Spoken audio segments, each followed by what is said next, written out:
আসসালামু আলাইকুম, welcome to my new video. আজকে আমি আপনাদের সাথে শেয়ার করব আলু দিয়ে করলা ভাজি রেসিপি। একদমই তেতো ছাড়া এই ভাজিটা আপনারা খুব সহজেই করে ফেলতে পারবেন।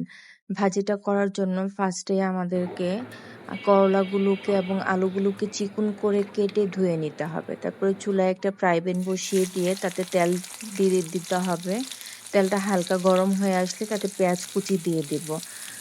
পেঁয়াজটা পরিমাণে একটু বেশিই দিব। পেঁয়াজটা দিয়ে তারপরে নাড়াচাড়া করে ভাজতে থাকবো।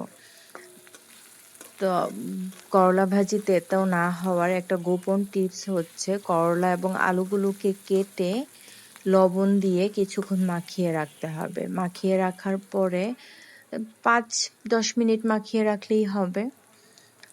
তারপরে হচ্ছে ৫-১০ মিনিট পরে একটু ভালোভাবে পানি দিয়ে ধুয়ে ছেঁকে নেবেন। তাহলেই দেখবেন করলা ভাজিটা আর তেতো হবে না।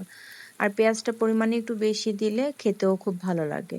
তারপরে আমার পেঁয়াজটা একটু মোটামুটি ভাজা হয়ে আসলে আমি এটাতে ৩-৪টা কাঁচামরিচ দিয়ে দিয়েছি। কাঁচামরিচ দিয়ে হালকা নাড়াচাড়া করে দিয়েছি।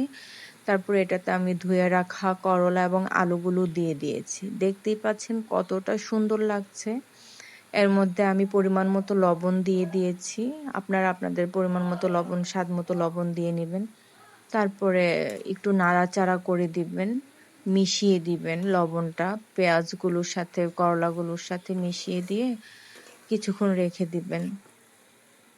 একদম হাই হিটে রান্না করলে কালারটা খুব সুন্দর আসে। আর আপনারা চাইলে হাই হিটেও রান্না করতে পারবেন, লো হিটেও রান্না করতে পারবেন। দেখতেই পাচ্ছেন কতটা সুন্দর লাগছে দেখতে।